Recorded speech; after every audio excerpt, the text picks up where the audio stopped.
And welcome back to the Vancouver Actors Podcast. I'm your co-host, Michael Coleman. And I'm your other co-host, Sydney Quinnell. We'd like to take a quick second here to give a shout out to our sponsor. WeAudition.com. That's right. So if you use the promo code Vancouver Actors, you'll receive a 25% discount. It's an opportunity for you to have professional readers on call 24/7, and they'll help you with your self-tapes. So while we're still navigating a global pandemic and still making films and television series and all that other fun stuff, it's nice to know there is a professional service out there that can assist you to make sure that everything you do is your best work. And if you treat every audition like it's the big one day it will be. So so WeAudition.com. And for those of you who are professional actors that feel really great about your skill sets as a reader, there's also a revenue generating opportunity with them. Reach out to WeAudition.com and let them know you'd like to apply to be one of their readers, and then you can actually generate a little bit of money that way as well. So lots of cool things, lots of things in the community expanding. So super cool sponsor. Absolutely love having them on board. Yeah, and thanks to all the people that have taken advantage of this coupon code as well. So today we're actually going to go into viewer questions that we have gotten over the last week and just kind of dive into those. Yeah, so we've got a couple different people emailing us different questions or commenting and posting on our various platforms. So whether you're listening to us or watching us or smelling us, no, that would be a weird platform. I don't think we have that technology yet. But if you're listening to us or if you're watching us, there's different ways to leave comments. Or you can also contact our producer, Lydia Rimmer, L-Y. Have you not called her yet? LYDIARIMMER at StoryInstitute.ca. Lydia Rimmer! That's what it sounded like if she scored a goal. Yep. So now you know her just a little bit better, and you want to really get to know her, send her an email. Just say, hey, what's going on, Lydia Rimmer at StoryInstitute.ca. Why am I talking to you? Why? So that's what my 5-year-old, that's the email she would send. Why? All right, let's get into the podcast but here. These questions were a little bit better, as much as we love May. Oh, come on. She's gold. Come on. Her why questions are gold. But, all right, so since my 5-year-old isn't here, we've got a couple of great questions. Sid the Kid, you want to rock and roll and launch us with the first one? Yeah, so Caroline emailed this one in with 2 proposals for film studios in Victoria, BC, one at Western Speedway site and one in Mill Bay. What impact will this have for the Vancouver film market should they be developed? Great question. Fantastic question.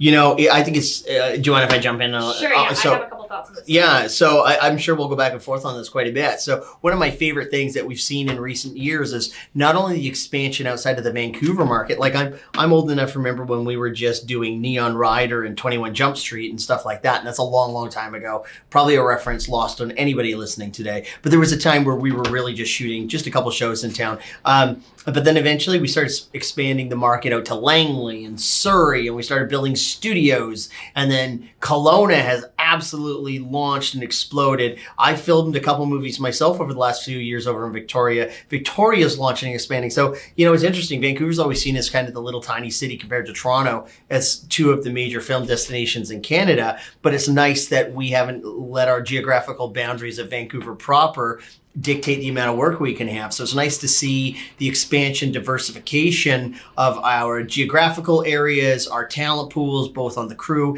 and the cast size. Again, I've probably said this a million times on this podcast, but I truly, truly, truly believe that if we continue to expand, diversify, and strengthen our talent pool, it's not going to make it more competitive for fewer jobs. It will actually, in effect, cause more opportunities here. And, you know, we're sitting here in a global pandemic and we're able to generate a few more opportunities than we, you know, even had last year. So I think we should all really, you know, reflect on the community opportunity here, that this isn't about let's all scramble for the crumbs.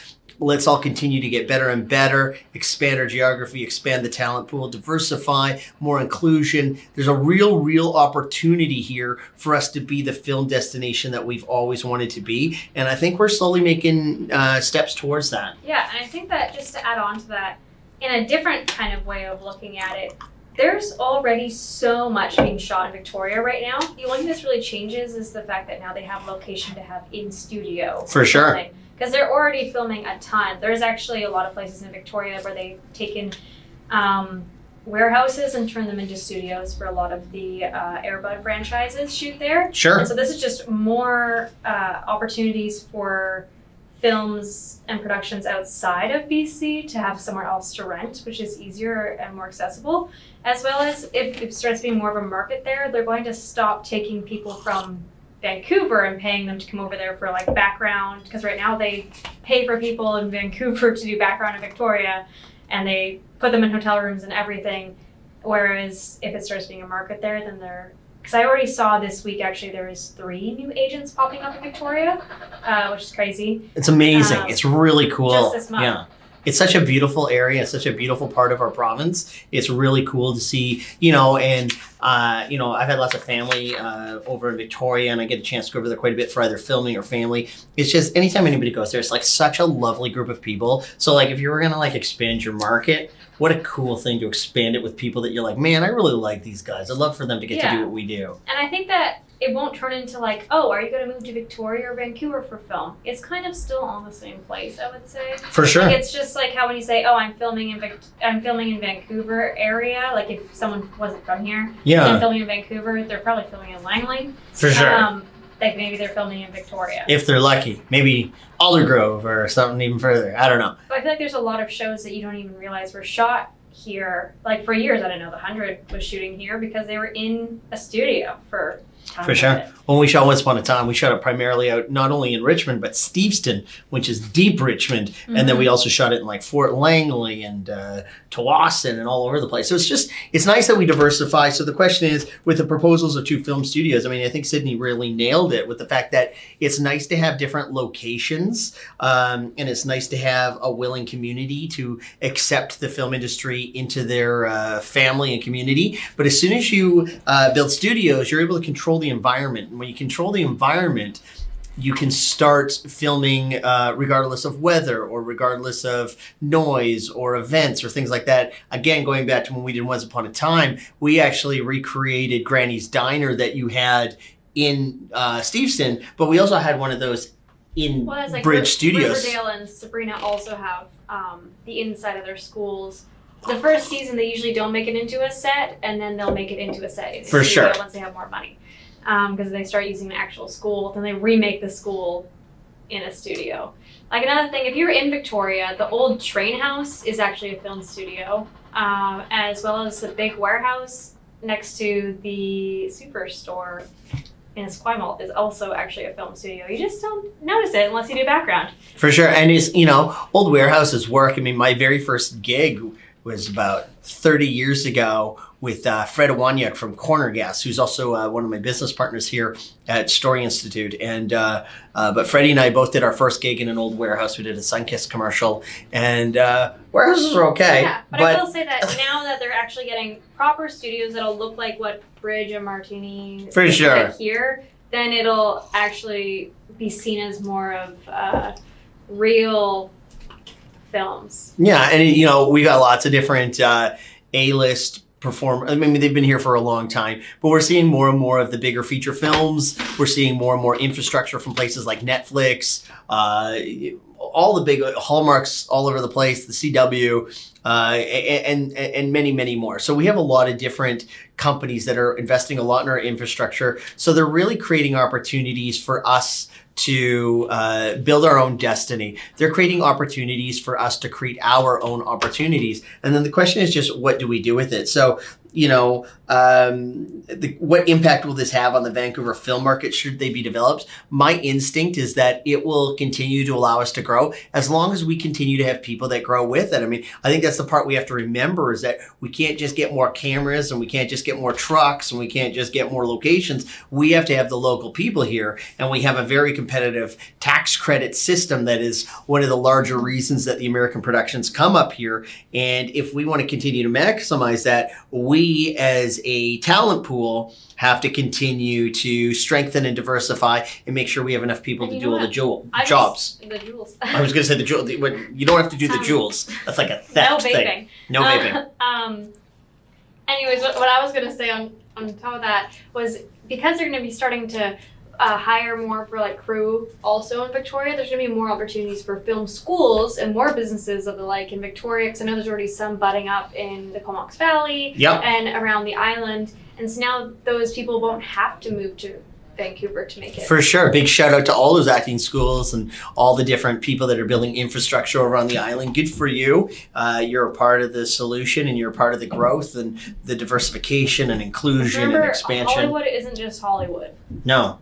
Hollywood is pretty much all of California. Yeah. So let's have that same opportunity to build here. So I think it's a good thing. I love filming in Victoria. Like one of my favorite things. The last I did a Sherlock Holmes thing over there, and one of my favorite things was getting up in the morning, go for a walk around the water, and just well, that was my college town.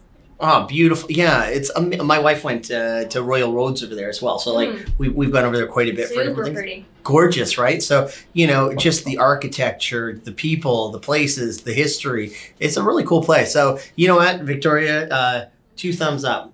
Yeah, I realize that also people say like when things are shooting in Kelowna, they say Vancouver too, and for Kelowna's like a flight away. Yeah. Kelowna's a quick drive if you've got 2 young children and don't like putting them on planes. Quick drive is about 5 hours. Taking them on a plane is about 5 years. That's true. It's a lot. They're a lot. But I mean, like, it's closer than Kelowna and probably more affordable. So I'm excited to see what happens. And I hope I book something in Victoria so I can see all my besties from college. Yeah, and I always consider the ferry like Vancouver's Disneyland. Like I love the ferry. No, I do not. I love it. Have to take it like 3 times a week. Oh man, you know what? You get on the ferry, you get yourself a nice legendary burger. You sit at the window, you chillax. Don't romanticize those $40 trips. Sorry, BC Ferries. We already got into a Twitter fight once. All right, BC Ferries. I still love you. Sponsor me.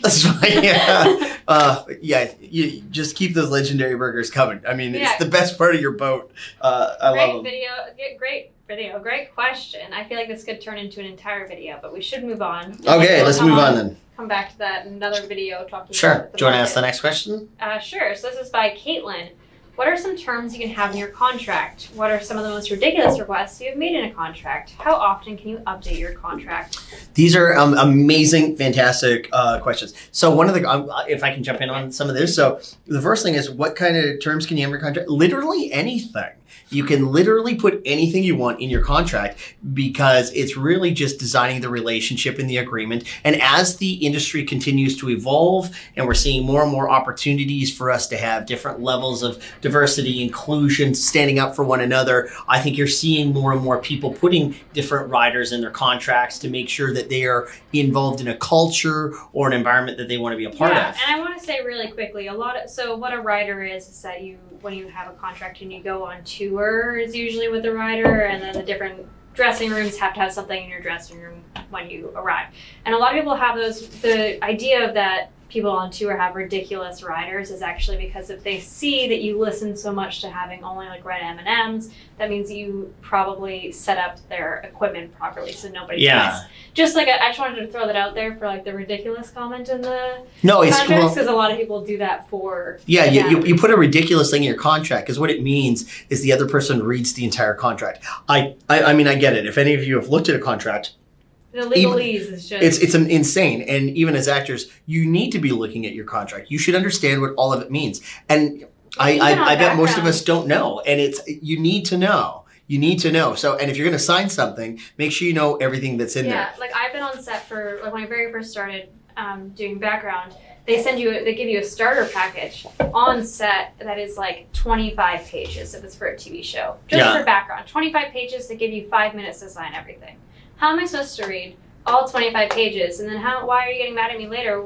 Which I always read it. But like, how are you getting mad at someone later for not following everything when you only give them 5 minutes to read it? For sure. So there's a lot of different complications and different things that can happen with your contract. The one thing I would say is A, I'd never sign anything without reading it. B, I'd never sign anything without my agent reading it. So I'd have 2 sets of eyes on it. I'd read it tip to tail, probably a couple of times. But you can literally put anything in there. Even a standard representation contract, you're looking at, this is a pretty, most agents will work from the same basic template in terms of terms and conditions, and it'll often be for like a year and these sorts of things. But you have to be careful that you haven't, you might be represented by an agent that doesn't do voiceover work, for example, and then you might find yourself signing with an agent who just wants to work with your voice. But you got to read the contract, because often you might find that there is language in there that suggests that any of your work goes to them. And now you're either paying to agents, or you have to specify in the contract, well, can we maintain this this contract just for voiceover? Always change your contract. You can always be like, I don't agree with that. Well, yeah. But it's like any contract. Like you can change it. I mean, you can put, draw little happy faces on it and say, I want to be taken to set on a white horse every day. The other person has to also be willing to sign the contract. Yeah. So keep in mind that while you can always make recommendations, and this is part of the negotiation or the building of a contract, is all parties that are signing to it have to agree to all of the terms and conditions. So I would say if anything strikes you as odd, address it, bring it up. Well, and actually, can I bring some signing a contract story? Sure.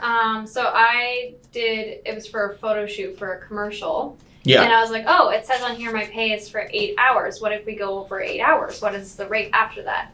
And they said, oh, we won't need to go over 8 hours. I said, okay, great, but can we please put at the bottom of the contract, if we go over 8 hours, we will come up with a new rate. Right. And then they're like, sure, whatever, and they signed it, not really thinking about it. 8:01 comes around. I'm calling on my agent, and I'm like, hey, we're over 8 hours. Can you please ask them to negotiate my pay for afterwards? And then they then realized they couldn't just keep me over 8 hours just because I was the lowest person they were paying that day. And so they ended up having to pay me double. Yeah, I mean, the one thing you can keep it, one of the nice things about any contract is it can't violate BC labor laws or any of our federal laws. So the good news is that there are some things in place that do protect us to some degree, but what you don't want to do is sign your rights away. So you want to make sure that, you read the contract tip to tail. Again, not a lot of people put the red M&Ms in their contract because we don't necessarily, we're not looking at each other like that, like we're rock bands on the road and just imagining people are scanning through them. That being said, don't scan through your contract, read it tip to tail. What are the most ridiculous things that you have included in a contract, though? Was that? Because the question is, what are the most ridiculous requests you have made in a contract?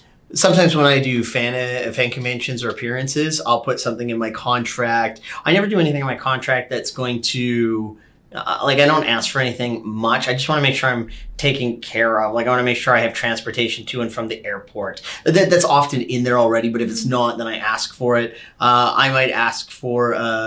I don't know if I ask for anything. We generally get a per diem, and you'll have somebody who's there with you to make sure that everything's on schedule. Like you get somebody who a team member or whatever that'll work with you directly. Yeah, which I made it. So TELUS, thank you TELUS, but TELUS sponsored me and hired me to make appearances at the Dota World Championships in 2018, and I got paid to go every day to appear and just post on my social media that TELUS sent me there, and it was great because I was already buying the tickets, and then they paid for me to go. And I jokingly said one day, I was like when we were negotiating contracts with a phone call, I was like, yeah, so bodyguards and stuff. And I said that jokingly, and then when I got there, they had 2 people as bodyguards to me, and I was like, that was a joke. Right. That was a bit. Nobody cares who I am. Turns out I did need them because 8,000 guys, when you're in a cosplay of a character they will. Sure. Yeah, can get a little. Yeah. Somebody jokingly said that. For sure. Well, I guess probably the weirdest thing I ever did is we were doing, a lot of conventions a few years ago, and we decided there was only a week between, 5 days between the 2 conventions, and as opposed to flying back and forth, it was going to be cheaper for us to just stay across the line and just travel by train, because we'd never traveled by train before. So we renegotiated the contract, and it ended up working out cheaper for the person, which again, I'm not saying you should negotiate cheaper. It's probably craziest thing in the sense that I asked them to give me more money. Yeah. Well, yeah. And then me, my wife and children got to, take the train, see parts of the, parts of the planet we wouldn't have seen otherwise. And so that's probably the craziest thing. But, lots of actors will ask for different things in terms of they don't, I don't want to work after this hour, or I don't want to, I need to be able to be off by 5 o'clock on Friday so I can fly back to LA for the weekend. Or people can ask for a lot of different things in different contracts. Just remember that the other person signing your contract is also a human. But I would also say, just keep in mind where you at the table right now. So I would say for people starting out, I'd worry less about getting all the fancy fine-tuned things into your contract. Just get a contract. Make sure you're respected. Make sure you're respectful, but get a contract. And just, if there's anything in there, we've got cool things like intimacy coordinators now for fighting and different sort of like romantic type scenes. So there's things that are already in place now, which is really cool to see. And in a COVID world, there's a lot of times where I just did a short film and they sent us the stuff and they were basically like, oh yeah, there is intimacy, but just sign this thing saying that if you get COVID and die, you can't blame us. Yeah, so that's not a great one. We were like, can you just take out the smooches instead? How about we do that? How about we just take out kissing instead of us eventually dying? And so like that. Did like you just call it smooches? Smooches, yeah. The smooch class. I think that's how I said it in the email too. Yeah. So you can, I guess the bottom line is everything. The main thing is that when you're on set, you should feel safe, respected, comfortable, and able to do your best work. So if there's anything in a contract, either with an agent or a production that doesn't allow you to do that, then my advice is don't. And respectfully go and renegotiate that element of the contract. You also have to be prepared, though, if somebody offers you a contract, it doesn't violate any of the rules of BC labor laws or anything like that, and they don't want to sign the other side, you have to be able to walk away. Because if you ask for certain things, you might ask for more money, or you might ask for a bigger trailer, or you might, whatever it might be, the other side can also say, no, thank you. And they can say, look, if you're not going to sign this contract, where, I've been on shows for longer periods of time, and, I made a request to just be paid as much as my co-stars, and the answer was no. So my answer was I walked away. So I chose not to be a part of that series any longer because I didn't feel respected. So I felt like if you're not going to pay me as much as I'm not asking for more, but if you're not going to respect me as everybody else after this many years, I think I'm going to take a step back and focus on other projects, which is fine. Also making sure that your contracts line up to the union guidelines as well. This goes into not being paid as an actor when other people are being paid kind of thing, knowing if everyone's volunteer or if everyone's getting paid. The union says all ULBs, including student films, so that's union low budgets or ultra low budget union films, you can still negotiate a rate. And some of these contracts says you cannot negotiate a rate, but that's not negotiated. Right. That is illegal and not allowed. Just so you know. So there's hopefully that answers the main takeaway hopefully you get from this is that everything's negotiable, but remember both sides have to sign it and both sides have the power to walk away. And I think you said it, but you can update your contract whenever you want. Right? Well, you can ask to do it. Generally, the contract is generally in place for the first year of your agreement, and then it's just sort of automatically assumed and renewed on an annual basis. But some agents might hold you to the first year, because if you think about it, they work for you for free.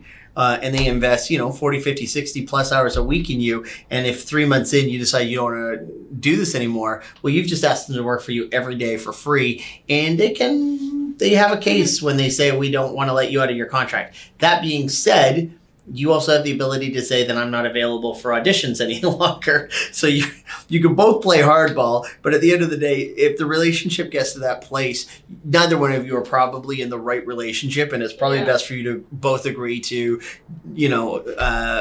remove the contract from the relationship. Yeah, and I also want to add really quickly, sorry, we're taking so long on all these questions, but with contracts right now, with a lot of popular shows, a lot of them say you have to have Twitter and you have to have Instagram, you have to have all this stuff.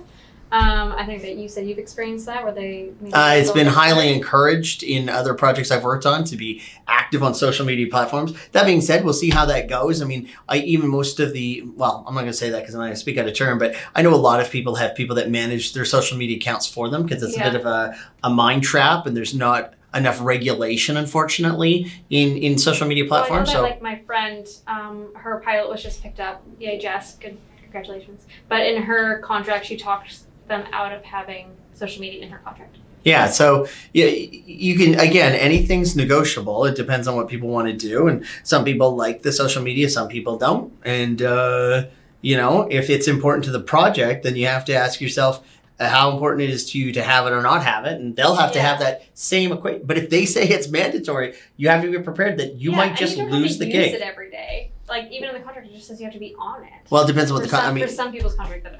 For sure. All I'm saying is that whatever the contract says, if you sign it, you're saying you're going to do it, and your word should be your bond. So if you're going to sign it, do it. If you're not going to do it, don't sign it. It's actually really easy. But at the end of the day, everything's negotiable. You need to feel safe. You need to feel respected. You need to be safe. You need to be respectful. Everything can be written down. It's better to know the rules of the universe in advance. It's better to know all the outstanding things that could happen so that you never get yourself into a situation where you're like, uh-oh, this wasn't covered. Now how do we handle this? Those are the conversations you never want to be in. You want to make sure that you always, even the wildest, craziest things, many people refer to it as building fences. Know where your land is and where your neighbor's land is and what all the rules of the neighborhood are. That way, no matter what happens in our neighborhood, cool, we wrote it down. So we never have to have a fight about it because we wrote it down. So why don't we just have the uncomfortable conversations in the beginning before it's actually uncomfortable. Yeah, and truthfully, if you have them in the beginning, they don't have to be uncomfortable. This is what I'm willing to do. This is what I'm not willing to do, or this is what I'd like to do. I'd prefer not to do this, or if we did this, I'd like us to consider some different ways that will make it more confident for me, allow me to do better work, whatever the case may be. But there's a lot of different things that you can do to make sure that it's all set. Yeah. Moving on to another YouTube question.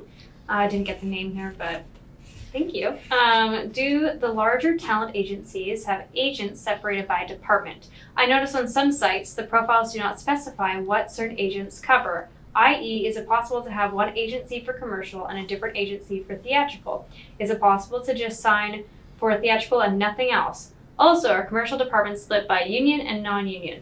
Brilliant question. Brilliant question. So here's the reality is that there is no hard, fast rule. Every agency is different. So there's going to be, most agents in town have various agents in the office, and they have a roster of clients that they manage. But then there are other agencies in town where they have a roster of agents in the office, and they all manage the same roster, but certain agents focus on certain shows or for certain networks, things like that. And then in addition to that, you'll have some agencies where this is our literary departments for like writers and directors, and this is our voiceover department, and this is our film and TV department or background department. I mean, there's a million and one different things that it could be. So do larger agencies have agents separated by department? Often larger agencies will have agents that are separated into different categories, but those categories could either be by show or by production company or things like that, or they could just be divided by roster. So those are different ways. And in addition to that, some of these larger talent agencies will also have assistants, or they might have different people they work with, or, like some of the bigger ones, they'll have someone who just focuses on the voiceover, and they will have a selection of actors that all work within, certain age or certain actors from this agent and from this agent and from this agent, but all usually within the same agency. Now, if your agency doesn't have a department, like a couple departments like literary or voiceover or specialty departments, so not every agency necessarily has that. And if you don't have that, then it is permissible in those cases to get a secondary agency. But I would make sure I was really clear with all the agents involved, all of your business partners, that, hey, just, my theatrical's here, but they don't have a voiceover department. So I'm looking for somebody to look after my voice. So I'd like to bring it here. One of our students, I won't say their name, but they got... Because it's Voldemort. You can say Voldemort. It's Voldemort. Don't be weird about it. So Voldemort was... Oh my God, she's coming. Was it with one agency, and then they didn't mesh well with the principal agent, but they meshed well with the commercial agency, and the background agency connected to that agency. And so they left principal, but they're still there for commercial and background, and then they went to a different agency for principal. And both sides are fine with it. I'll be honest, that's unusual for me. I wouldn't do it. So they can do it. I mean, you do whatever the hell you want. I wouldn't do it. Well, apparently the new agent didn't want to take them on for commercial. They just want to take them on just for principal. And so they stayed for commercial with a different agent at that agency, and then principal the other one. Yeah, I guess you can do what you like. I've always Whatever works for you, I guess. Yeah. Who you're working with. My advice though is I would, whenever possible, I would have all of my representation in one place. The only time I would make an exception is voiceover or literary. Those are the only two, because those are such niche markets here in Vancouver where there's only a few people who really focus in a bigger way on voiceovers or on literary. So those would be the two things where I'd make that consideration.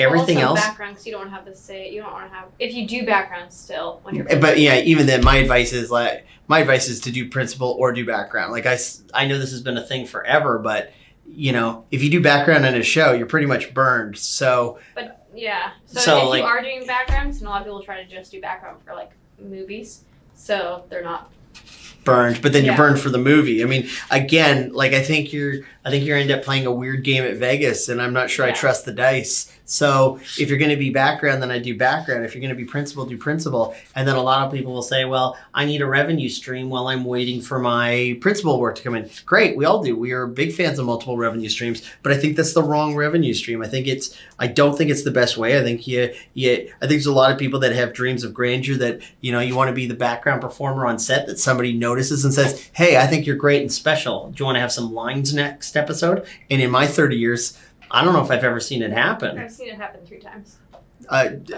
Sure. But that's for very specialized things.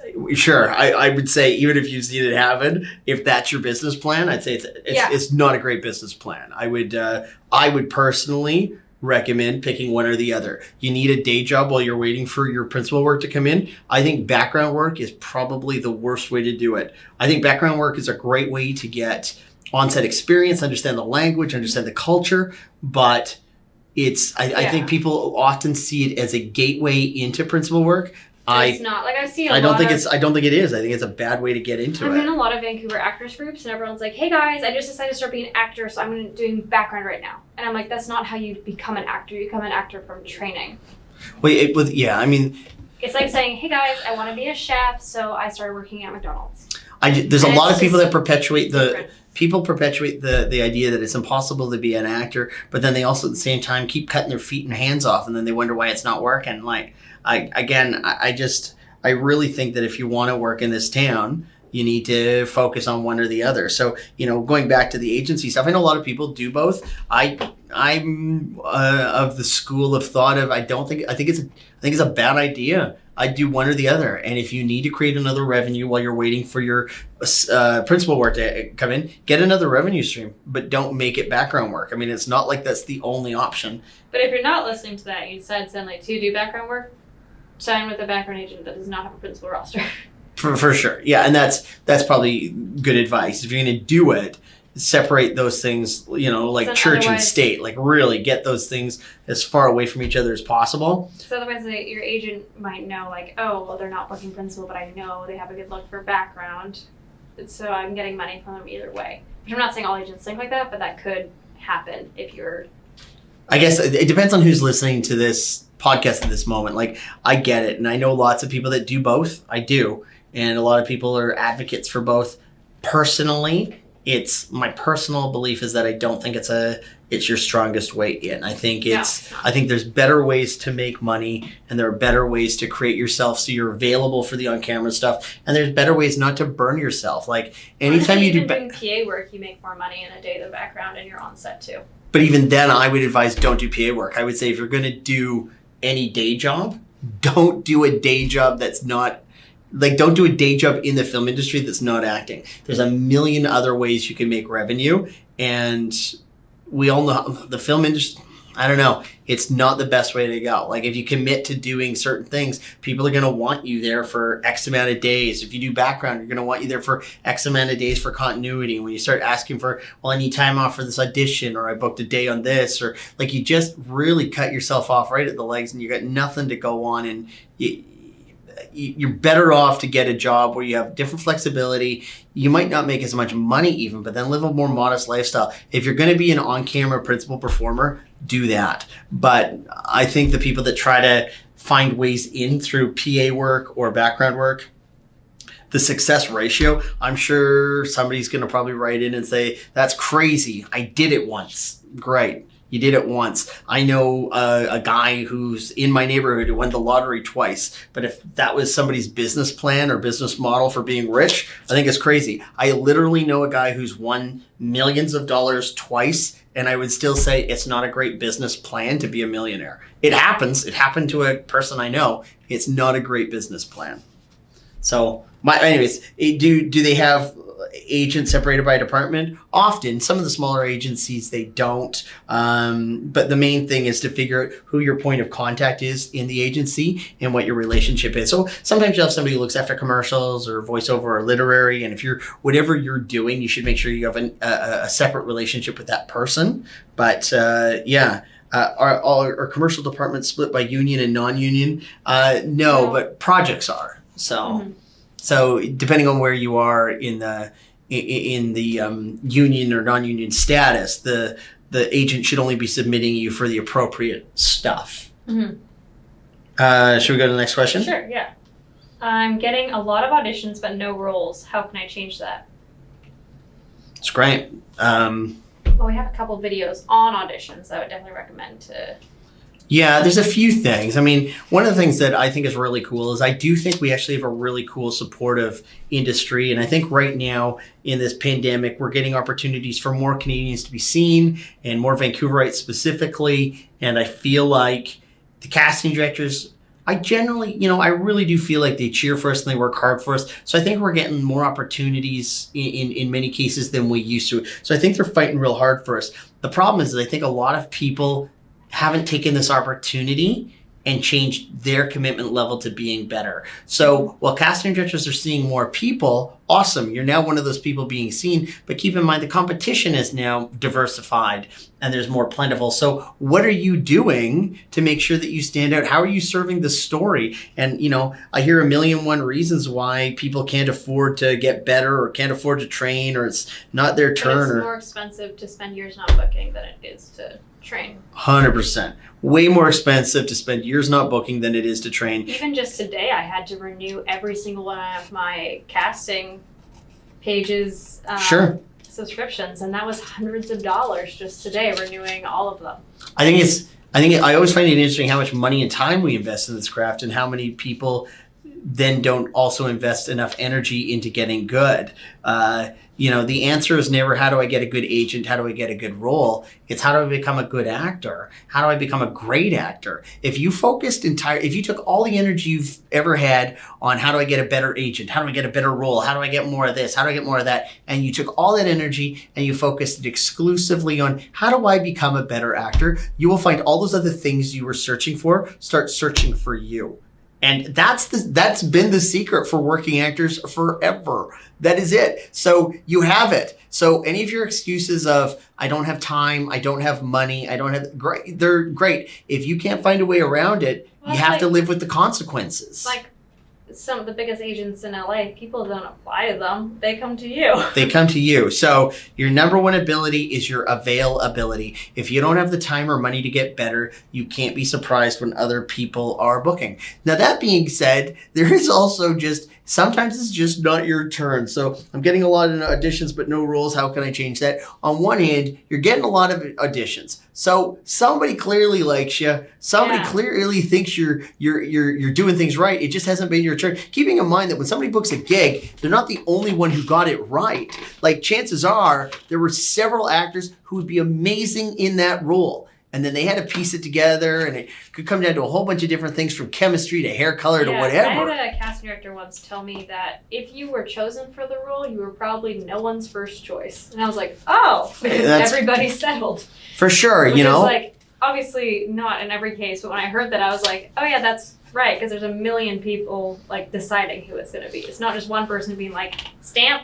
For sure. So keeping that in mind, there's always in every round of auditions, there's going to be a group of people that were all the first choice to somebody. And then there's a whole bunch of people that didn't even make that list. So ask yourself which category you're in. If you're not in that group of first choices, at least being somebody's first choice, you got to get better. If you're getting lots of auditions, that means that you're doing it at least a little bit right. Because if the casting director keeps wanting to see you, that means that they still thought that what you're doing is good. For sure. So if you're getting auditions, it means people are cheering for you and they think there's something there. My advice to you, however, if you're getting auditions and everybody thinks there's something there, but you're not finding ways to be better than you were in the room every time you were than the last time you were in the room, if you come in the room and you weren't better than the last time every single time, eventually people will get fatigued and you will see those auditions dry up. You need to constantly be getting better or you will be perceived as getting worse. You have to get better. And if you're not booking it, you have to be smart about it.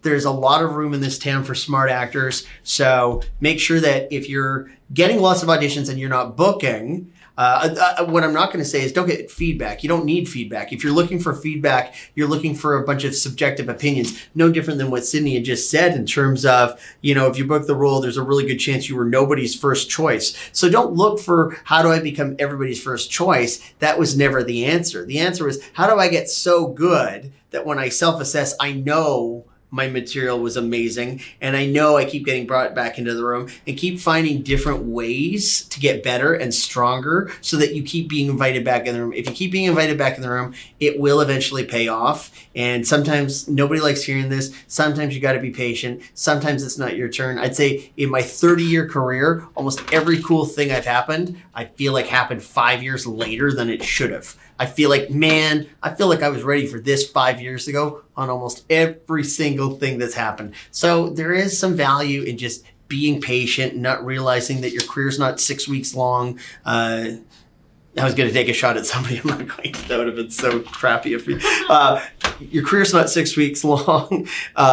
You've got to just stay the course, keep getting better. And when you start booking, also realize when you start booking more, other people are now chasing you. So you know what the news is? You got to keep getting better because other people are gunning for your work. So if that upsets you or disappoints you, this might not be the right job for you if you're not willing to do what it takes to not only get there, but to stay there. And now on the flip side, I have an agent but have no auditions. Uh-oh, dun, dun, dun. So that can happen.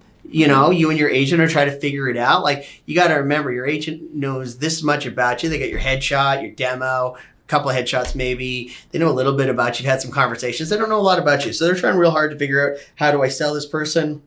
How do I get them in the room? So how long have you had this agent? Are you really connected with this agent? Have you done everything for this agent on your end? Have you done updated headshots? Have you done an updated resume? Sure. Are you doing training? Well, that's the thing. So what are you doing that gives, an agent, remembering that when an agent's submitting you for roles, there's, dozens of agents all submitting for that role, and casting only has time to see so many people. So your agent has to find a reason. Why are you going to see my client or clients instead of other people's clients or clients? And what tools are you giving them? And if your tools are, well, I'm going to try really hard, or I really want it, or I think if somebody just saw my raw natural skill set, honestly, it's crap. It's not enough. It's not nearly enough. And those actors often post on Instagram, I can't believe my agent just dropped me. And it's like, well, you didn't get better. You never tried. And you thought you were just waiting to be discovered. You still just have potential instead of actually working on that potential. Yeah. So, and again, this is just a reality check that if you want to get good at this, there's lots of opportunities for people, and your agents want to get you in there. Your agent doesn't want you to not. An agent that has you on the roster and doesn't get you in the room is working every day for you, several hours a day, to make no money. It's not in their best interest. So it's not like they're like, ha ha ha, how do I keep them on the roster and never get any money from this? No agent is like, how can I waste their time and my time? Yeah, an agent nobody would do that. It's illogical. So keep in mind, they're working really hard to get you in the room. So this is where part of your responsibility as the actor is to maintain a healthy, mutually respectful relationship with your agent where you have aligned vision and goals, and you should be talking. And if you're not getting the room, then you maybe set a target and say, you know what? Let's see if we can just meet one new casting director we haven't met. Let's just scan. Let's not submit to everybody, but let's find that one audition over the next 3 months. Excuse me. Let's find that next audition over the next 3 months where somebody hasn't seen us, and we'll see if they'll let us do a push for a self-tape. Well, I guess we're all doing those self-tapes, but see if they'll watch tape. See if they'll see tape on this one thing. Mm-hmm. And, and there's a lot of other different things you can do. You can even like check casting workbook, see, because all on casting workbook on breakdowns and sides, you can see all the sides that are being sent out. And if you look at it and you're like, oh my god, I'd be perfect for this. Ask your agent to make a push for that role and see if you can tape for it anyways. First, now, the one thing I would say is be careful not to do that too much, though, because if you do that too much, like if I'm your agent and you're calling me every 2 minutes to tell me which roles I forgot like, to submit. This is a once in a while thing. Because then otherwise it sounds like you're babysitting me, and what I hear is, hey, you know how you're really crappy at your job? I know you're working for free, but but you're also really crappy, so can you do your, like, that's not going to make the relationship better. So find ways to give your agent more tools. Find your way to give your agents opportunities to give you opportunities. Help them help you. And that's, so what was the specific question was? I have an agent, but no audition. Yeah, so Sydney's right. Like, sometimes it just takes time. You guys got to find your rhythm. But this is why it's really important to maintain that constant communication. Not necessarily daily, but, maybe even once a week or every 2 weeks. You just touch base, or maybe you sit down every 3 months and say, don't take up a whole day. Take up 15 minutes and just say, I'd really like to work on this, or what is something I could do that you think would be an asset for you? What tool can I give you to help me get me in the room? And then I might say, take this chorus, get these headshots, get these demo scenes up, get a voiceover reel. They could say 1,000,001 different things, and just make sure none of it's performative. Make sure you guys are really looking at actual things that are going to create actual results, but then set tangible goals and have you both work towards it tangibly. And then after 3 months or whatever your meeting schedule is, sit down and say, okay, it worked or it didn't. If it worked, amazing. You guys found a new way to work together and move your career forward. So now do it again and do it more. If it didn't work, then change it up. Yeah, I'd say we only have one more question, because 2 of these could just be a whole video on its own. Sure. What do you want to go with? So I think that we should go with Candace's question next, which is, what are some good options that are still in the craft that can keep me busy while I'm waiting for acting jobs? So again, I'm going to say my answer is don't. That's my answer. My answer is don't. Keep busy by training. Yeah. Keep busy by acting. Create your own work. Make your own films. Put on, when the world is different. Create live performances. I feel like we should never be waiting for acting jobs. I feel like we should always be working. Well, yeah, I know a few actors whose entire commitment to their craft is waking up on Monday morning to see if their agent has emailed them. I'm not saying this in like a way like bashing Candace whatsoever. Thank you so much for the question. I'm just saying it in a way of I think it's a time to change mindsets. Yeah, but good ways to keep busy. Again, I'm going to go back to what I said earlier. I think so many people are so hell-bent on the destination, they forget the journey. So Arthur Ashe Journey once said that success is a journey, not a destination. You are successful if you make the journey successful. If you're focused entirely on the destination, there's a good chance that you forget how to get there, or you never find the way to get there. So some good options that can keep you busy while you're waiting for acting jobs. Get better at acting. Get better. How do you get better? Take classes. Take classes and go to classes where you're seeing the results. Like, go to classes where people are getting the results you want to see. Train with people that have the results you want to have. And then take some cheap workshops here and there. Like ones that are like, I've had times where I've looked at things like, oh, it's $20 to take this workshop. Might as well see what other people are doing. Just to do it. If you have the funds, like... You can do, but see, my advice, I'm not sure I would do that. I'm not sure I would. Like, I would say... I think you can learn everything from everyone, even if it's that you disagree with what they said. But it's not about learning everything from everyone. Like, the thing is, how do you... Like, if your goal... Like, the whole purpose to take a workshop or a thing isn't to pad the resume, and it's not to just learn a thing. The thing is, how do I learn a step that moves me forward? Mm-hmm. So, my thoughts with this is that, I think there's a lot of... I did it in the beginning of my career. I trained with people because my agent said, you want this name on your resume. Or, this person is doing a workshop and it's only $20. And I would do a bunch of those. And you know what happened? Nothing. It didn't move my career an inch. But then I started training with people that had the success I wanted. And I made their habits my habits. And then I started booking. So... this is where I would just say it's really important to be selective, find the people that have the success you want, figure out what they're doing, and make those habits your habits. So when you're saying, what are some good options in the craft that can keep me busy while I'm waiting. Read more plays. Have a play beside your bed and read it every night. Take smart classes that resonate with what you're trying to do. Watch more movies with a more investigative eye, a more, an educational approach to it, and just get better. If you get better, you'll create more opportunities.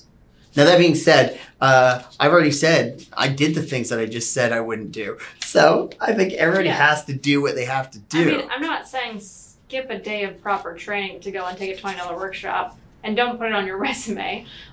But like, if there's an opportunity to go to one, it's good to meet other actors, as long as you're not surrounding yourself by just people that are celebrating the false victories. And I guess that would be my one thing, is that we do meet certain people that take certain workshops, and it's kind of like, it reminds me of Fight Club, like the movie Fight Club, where you've got Edward Norton and Helena Bonham Carter taking all these different self-help groups, but they're not getting any better.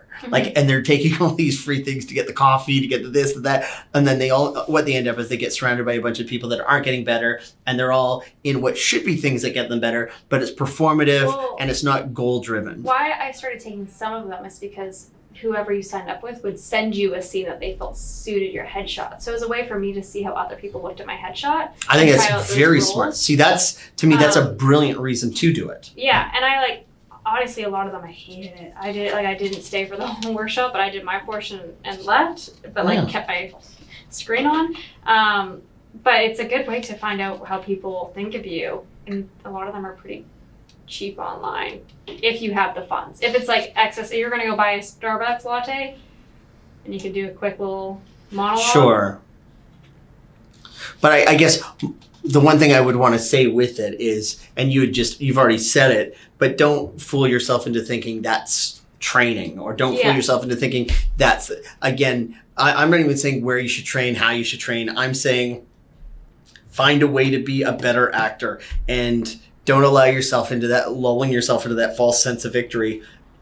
A lot of actors do by creating their own work, or you winning all these laurels at these independent film festivals and blah, blah, blah. They do all these things. But if you really look at their work, it never evolves and it never matures. And they haven't followed the steps. I'm trying to think of a better word than the word that's in my head, because it's not quite appropriate. Now I want you to say it. I'm not going to say it. Don't but say it's just pretty much like a bunch of people just like patting each other on the back when no one's getting any better, and they're just kind of doing the same scenes over and over again. Like, wow, good job, you did that scene really good. Good job, you did that scene really good. But well, yeah, that's the thing. You don't need the dopamine effect of the equivalent of somebody liking your post. Like, get better. Learn how to understand story better. Learn how to serve the story. Learn how to be a smart actor. Learn the different paradigms of how a script works.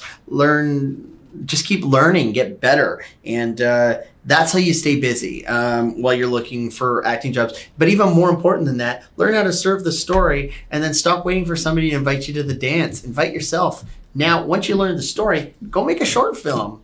Get some people together, but make a good one.